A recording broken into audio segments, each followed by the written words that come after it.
Between the ages of 65 and 75, the average American loses up to 47% of their body's ability to recover from stress, illness, and injury. 47%. In just one decade. That means if you caught the flu at 60 and bounced back in 4 days, that same flu at 70 could put you in bed for 2 weeks or worse, trigger a chain of decline you never fully recover from. And here's the part that should concern every older American watching this. Most of us have no idea this is happening. There's no blood test your doctor orders for it. No warning letter from Medicare. No symptom that screams loud enough to make you act until the damage is already done. But the research is clear this decline is not inevitable. Caught in time, between 65 and 75, your body still has remarkable capacity to rebuild what it's losing. Today, I'll show you the 7 reasons this decade hits harder than any other. And reason number 1 is the one that could change everything if you act on it now. Here's what I'm curious about. Did that number surprise you? Or did you already feel it in your own body? Tell me honestly. Your answer might open someone else's eyes today. I'm Dr. Walter Pembrook. For nearly 30 years, I've worked with older Americans navigating this exact decade, and I've seen 2 very different outcomes. Some of my patients at 75 are sharper, stronger, and more independent than they were at 65. Others lost ground so quickly their own families barely recognized them. The difference almost never came down to genetics. It came down to understanding what was actually happening inside their bodies and acting on it before the window closed. Today, I'll walk you through the 7 reasons why, starting with number 7. Beifenjesicher. That's how much depressive symptoms increase within just 2 years of retirement, according to a study in the Journal of Aging and Health that followed over 5,500 adults between 65 and 73. And alongside that, a 25% drop in cognitive performance on standardized memory tests, not over a decade. In 2 years. Most people assume retirement is when life finally gets easy. No deadlines, no alarm clocks, no stress. But here's what that picture leaves out: your brain was never designed for easy. Think of your brain like an engine that's been running at high speed for 40 years. Meetings, problem solving, navigating relationships, managing responsibilities, all of that was fuel. Beneficial stress that kept neural connections firing and growing. Then one day, the engine drops to idle. And an engine that idles too long doesn't rest, it rusts. That's exactly what neuroscientists describe when they talk about synaptic pruning. When your brain stops being challenged at the level it's used to, it begins eliminating the neural pathways it decides are no longer needed. The scientific term is use-dependent plasticity. Your brain physically reshapes itself based on how much you demand from it. Research from Stanford University confirmed that one of the most powerful defenses against this collapse is aerobic exercise, because movement directly increases production of BDNF, brain-derived neurotrophic factor, which acts like fertilizer for your neural connections. But exercise alone isn't enough. You need structured cognitive challenge, the kind that genuinely frustrates you at first.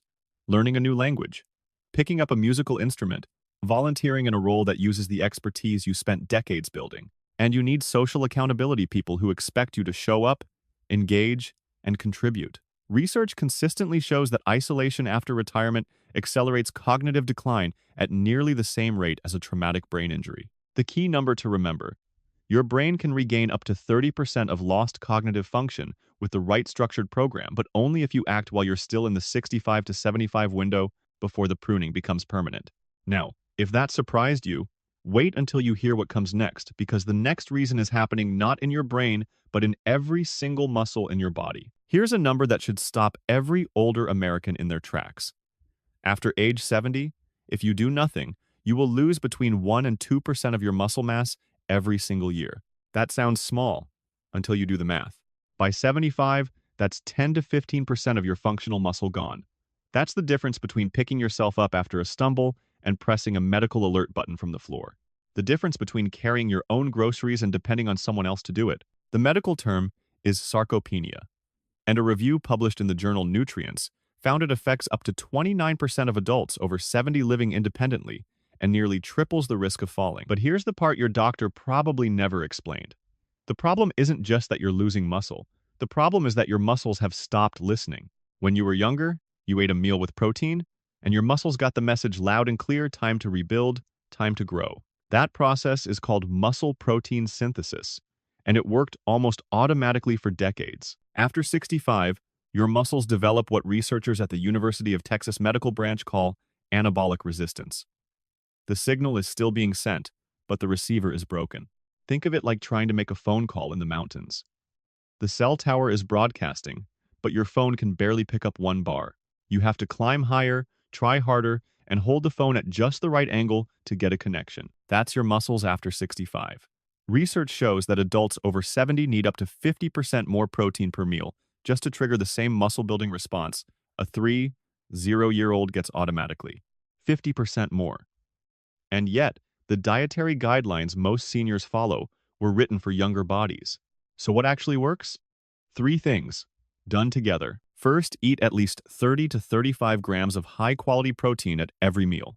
Not just dinner, every meal. Eggs, fish, Greek yogurt, chicken foods rich in leucine, the specific amino acid that acts as the direct trigger for muscle rebuilding. Second, resistance exercise. Not just walking, lifting, pulling, pushing against something heavy enough to challenge your muscles. Your muscles need a reason to rebuild. Give them one. Third, timing. Research from McMaster University found that eating protein within 2 hours of resistance exercise dramatically improves your body's ability to overcome anabolic resistance. The combination outperforms either strategy alone by a wide margin. Your muscles haven't given up on you. They just need you to speak louder. And speaking of signals your body is sending, the next reason involves a quiet fire burning inside you right now that you can't see, can't feel, and probably don't know exists. There is a fire burning inside your body right now. You can't see it, you can't feel it. No smoke detector goes off. But it is there and it has been smoldering for years. Researchers at Harvard Medical School gave it a name that tells you everything you need to know. Inflammaging, a slow, silent, low-grade inflammation that accelerates every disease of aging at the cellular level. And here's the number that puts this in perspective. A study published in Nature Medicine, tracking inflammatory biomarkers in over 44,000 people across multiple decades, found that chronic elevation of a key inflammatory marker called interleukin-6 was linked to a 63% higher risk of heart disease, a 42% higher risk of cognitive decline, and a 38% acceleration in overall biological aging. 63%, 42%, 38%. This is not a minor background issue. This is the engine quietly driving virtually every major disease that terrifies older Americans: Alzheimer's, heart disease, type 2 diabetes, osteoporosis, and cancer. So what's actually going wrong? Your immune system was designed like a fire department. Infection shows up, the alarm rings, the trucks roll out, the fire gets put out, and everyone goes home. Efficient, controlled, temporary. But after 65, your immune system starts losing its off switch. The trucks keep rolling out even when there's no fire. The alarm bell's inflammatory signals called cytokines keep ringing at low levels, day after day, week after week, year after year. And here's why the 65 to 75 window is so critical. Before 65, most people have enough metabolic reserve to absorb the damage. After 75, the damage has often accumulated too far for full reversal.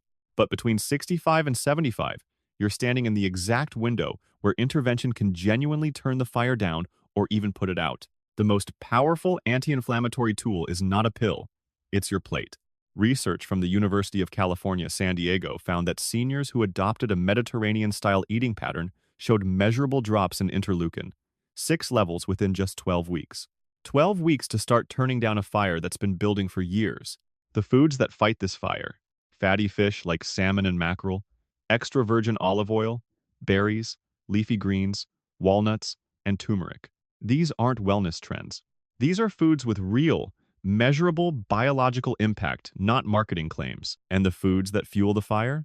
Ultra-processed foods, refined sugar, industrial seed oils. Every time you reach for them, you're throwing another log on a fire you can't afford to feed. But diet alone only gets you halfway. Research from the University of Birmingham found that regular moderate exercise directly suppresses the overproduction of cytokines, acting like a volume dial that turns the alarm bells down. And sleep is when your brain's own cleaning system, the glymphatic network, runs its nightly cycle to clear inflammatory debris from brain tissue. Skip the sleep, skip the cleaning, and the debris builds up fast. Now, this is the part of the video where I want you to pause and ask yourself something. Out of these first 3 reasons, which one hit closest to home for you? The brain losing its challenge? The muscles going quiet? Or the fire you didn't know was burning? Tell me in the comments because the next 3 reasons go even deeper. If what you've heard so far is making you think differently about your health, do me a favor, hit that subscribe button right now. I'm Dr. Walter Pembrook, and every week, I bring you evidence-based, no-nonsense information designed specifically for older Americans who deserve to be treated like the intelligent adults they are. Hit subscribe so you don't miss what's coming next, because the next 3 reasons are the ones I wish every older American understood before turning 70. Let me ask you something. Have you ever woken up after 8 full hours of sleep and still felt exhausted? Not sleepy exhausted. A deep, heavy tiredness that sits in your bones and doesn't lift no matter what you do. If you're between 65 and 75, there's a very good chance that tiredness isn't laziness. It isn't depression. And it isn't just aging. It's your power plants shutting down. Inside virtually every cell in your body, there are tiny structures called mitochondria. Think of them as generators. They take in oxygen and nutrients and convert them into the fuel that powers everything. Every muscle contraction, every thought, every heartbeat, every repair job your body runs while you sleep. When you were younger, those generators ran hot, fast, and clean. But between 65 and 75, researchers at the Buck Institute for Research on Aging describe something they call a functional cliff, a period where mitochondrial performance drops not gradually, but sharply. How sharply? A study in cell metabolism found that adults between 65 and 75 showed up to a 35% reduction in mitochondrial energy output. Your generators are running at roughly 2/3 capacity, and your body feels every bit of it. But the damage doesn't stop at fatigue.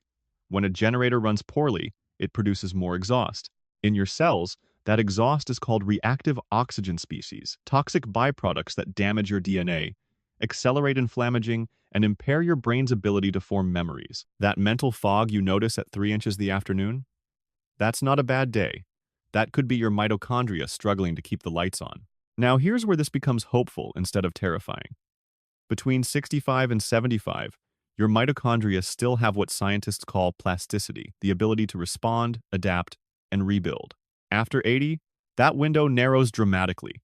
Right now, you're in the sweet spot. And the single most powerful tool for rebuilding mitochondria is not a supplement. It's high-intensity interval training, short bursts of hard effort followed by rest. A landmark Mayo Clinic study found that HIIT produced a 49% increase in mitochondrial capacity in adults over 65. Not 5%, not 10%, 49%.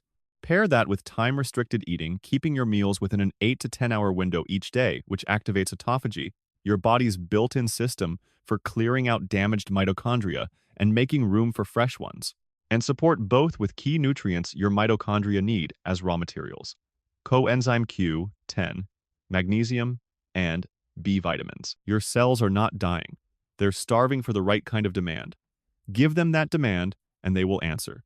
And that brings me to something even more fundamental, because the next reason is the one that ties every single item on this list together into a single, life-changing concept. Here's something that will change how you think about every night for the rest of your life. You're not just sleeping poorly. Your sleep itself has structurally changed, and between 65 and 75, that change reaches a breaking point. A study published in the journal Neuron found that adults over 65 lose up to 70% of their deep sleep compared to when they were in their 30s. Not total sleep, deep sleep. The stage where your body does its most critical repair work. Think of sleep like a dishwasher cycle. You load it, close the door, and it runs through multiple stages. Rinse, wash, heavy scrub, dry. Deep sleep is the heavy scrub. That's when your brain activates its glymphatic system, a waste removal network that flushes out toxic proteins, including the ones linked to Alzheimer's disease. When you were younger, that heavy scrub cycle ran long and strong every single night. But after 65, the cycle gets shorter, weaker. Sometimes it barely runs at all. And here's what makes this so dangerous in the 65 to 75 window specifically. The toxic debris that deep sleep is supposed to clear, particularly a protein called beta amyloid, begins accumulating faster than your brain can remove it. Research from UC Berkeley found that just 1 week of poor deep sleep produced a measurable increase in beta amyloid deposits in the brains of older adults. First, temperature. Research shows your body needs to drop its core temperature by about 2 degrees to initiate deep sleep. A cool bedroom 65 to 67 degrees Fahrenheit is one of the simplest and most effective changes you can make tonight. 1 week. That foggy feeling in the morning. The word that's on the tip of your tongue but won't come. The name you've known for 30 years that suddenly disappears. These aren't random. These may be your brain telling you that the cleaning crew isn't finishing its shift. So what can you actually do? Second timing. Going to bed and waking up at the same time every single day, including weekends, strengthens your circadian rhythm and increases the proportion of deep sleep your brain can access. Third, light exposure. Morning sunlight, within 30 minutes of waking, sets your internal clock, and cutting blue light from screens 2 hours before bed protects your melatonin production, the hormone that opens the gate to deep sleep. And here's the connection that ties this back to everything we've discussed. Poor sleep fuels inflammaging. Inflammaging damages mitochondria. Damaged mitochondria rob your muscles of energy, and weakened muscles increase your risk of falls, dependence, and accelerated decline. Every reason on this list feeds the next. And that chain reaction is why the next reason hits so close to home for almost every older American watching this right now. This next one is harder to talk about because it doesn't show up on a blood test. It doesn't have a medical code, and most doctors will never ask you about it. But it may be killing more older Americans than heart disease and diabetes combined. Loneliness. And between 65 and 75, loneliness doesn't just hurt. It dismantles your biology. Not being alone, being lonely. There's a difference. You can be surrounded by people at Thanksgiving dinner and still feel like nobody truly sees you anymore. You can live with a spouse and still feel like you lost your person years ago. A landmark study from Brigham Young University, analyzing data from over 3.4 million participants, found that chronic social isolation increases the risk of premature death by 26%. Loneliness, the subjective feeling of being disconnected, increases it by 29%. To put that in perspective, that's equivalent to smoking 15 cigarettes a day. Why does this hit so hard in the 65 to 75 window? Because this is the decade when losses pile up. Retirement takes away your colleagues. Friends move to Florida or Arizona. Siblings get sick. A spouse passes. The phone rings less. The calendar empties. And one morning you realize the only voice you've heard all day is the one on television. Your body registers this as a threat, not emotionally, biologically. Research from the University of Chicago found that chronic loneliness activates the same stress response pathways as physical danger. Cortisol rises, blood pressure climbs, inflammatory markers spike. Your immune system weakens at the exact moment in life when you need it most. And here's the cruelest part. Loneliness makes you withdraw further. It changes your brain chemistry in ways that make social interaction feel exhausting rather than energizing. It creates a cycle that feeds itself, and breaking that cycle requires deliberate, sometimes uncomfortable action. So what does that action look like? First, scheduled connection. Not I should call someone. A specific name, a specific day, a specific time. Research shows that predictable social contact is far more protective than occasional large gatherings. Second, purposeful belonging. A church group, a volunteer crew, a walking club, a weekly card game. The key word is belonging, being expected somewhere, by someone, on a regular basis. Third, give something. Studies consistently show that helping others produces stronger anti-loneliness effects than receiving help. Mentor a young person, tutor a child, visit someone in a nursing home who has even fewer visitors than you. Your heart was not designed to beat alone, and your body knows it even when your pride tells you otherwise. And now we come to the most important reason of all. The one I've been waiting to share with you since the beginning of this video. The one that ties every single thing we've discussed into a single, life-changing truth. Everything I've told you today, the brain losing its challenge, the muscles going silent, the invisible fire, the power plants failing, the sleep falling apart, the loneliness eating you alive, all of it leads here. To the one concept that determines whether you spend your 70s thriving or surviving, biological resilience. It's a simple idea with devastating consequences when it fails. Biological resilience is your body's ability to take a hit and bounce back. Not emotional toughness, although that matters too. Physical, cellular, measurable recovery capacity. When you were 40, you caught a bad cold and were back on your feet in 3 days. You pulled a muscle in your back and it healed in 2 weeks. You had a terrible stretch of sleepless nights and one solid weekend put you right again. Your body had reserves. Deep, powerful reserves that absorbed the damage and restored you to baseline almost automatically. You never even thought about it because you never had to. Between 65 and 75, those reserves undergo their steepest documented decline. A comprehensive study published in the journal Aging Cell, drawing from the English longitudinal study of aging with over 10,000 participants, found that adults in the 65 to 75 window showed a 47% reduction in measured resilience biomarkers compared to their early 60s. And critically, this decline was not gradual. It was compressed. The losses stacked up faster during this decade than in any other period of the human lifespan. Think of it this way. Your body used to be a bridge built to carry 20 tons. Trucks, buses, heavy loads, no problem. The bridge held. But between 65 and 75, that bridge quietly loses its load-bearing capacity. It can still carry a car. Maybe two. But the moment something heavy crosses a bad flu, a fall, a surgery, even a week of poor eating during a stressful time, the bridge doesn't just bend, it cracks. And sometimes, it doesn't come back to what it was. Doctors call this decompensation, and it is responsible for the sudden, frightening declines that families witness in their loved ones, the grandfather who went into the hospital for a minor procedure and came home a different person, the mother who caught pneumonia and never quite regained her strength, the neighbor who fell, broke a hip, and was in assisted living within 6 months. These aren't random tragedies. These are predictable consequences of a body that lost its resilience before anyone thought to rebuild it. And here's why. This is number one. Resilience is not a single thing you can fix. It is the sum total of everything else on this list working together. When your mitochondria are strong, resilience improves. When inflammaging is controlled, resilience improves.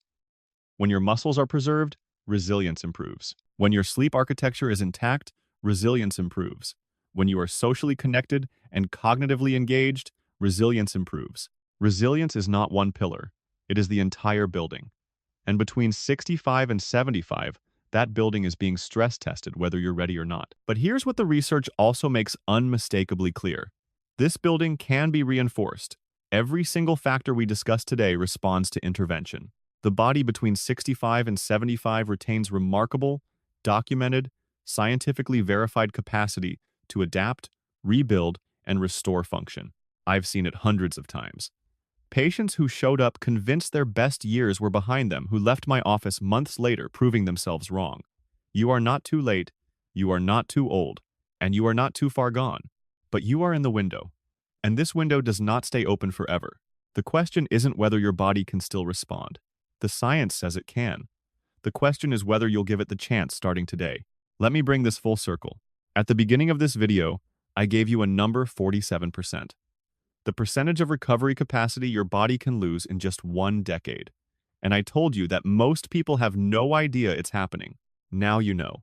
You know that your brain doesn't decline because of age. It declines because it lost its challenge. You know that your muscles haven't given up, they just stopped hearing the signal. You know that a silent fire has been burning inside you, quietly fueling every disease you fear most. You know that your cellular power plants are running at 2/3 capacity and dragging your energy down with them. You know that your sleep isn't just getting worse, it's structurally changing in ways that leave your brain unprotected. And you know that loneliness isn't just a feeling, it's a biological wrecking ball. 7 reasons, 7 threats, and every single one of them, every one, responds to the right intervention, at the right time, in the right window. You are in that window. I'm not going to tell you this is easy. It isn't. The decade between 65 and 75 demands more intentionality than any chapter of your life before it. The stakes are real. The clock is real. And no one is coming to hand you a plan. You have to build one yourself. But hard is not hopeless. Not even close. Move your body with both intensity and consistency. Protect your muscle as if your independence depends on it, because it does. Feed the fire the right food, and stop feeding it the wrong one. Guard your sleep like it's medicine, because it is. And stay connected to people, to purpose, to something bigger than your own 4 walls. These are not 5 suggestions. These are 5 non-negotiables for anyone who wants to walk into their ADS on their own 2 feet, with their own sharp mind, living life on their own terms. If this video gave you something today, one idea, one number, one moment that made you think differently, then subscribe to this channel right now. I'm Dr. Walter Pembrook, and every single week I bring evidence-based, practical health information designed for older Americans who refuse to settle for generic advice and empty reassurance. Hit the notification bell, share this with someone you love who's in this window right now, and leave me a comment. Tell me your age, and tell me the one change you're committing to today. Not tomorrow, not next week. Today, I read every single comment, and I'll see you in the next video.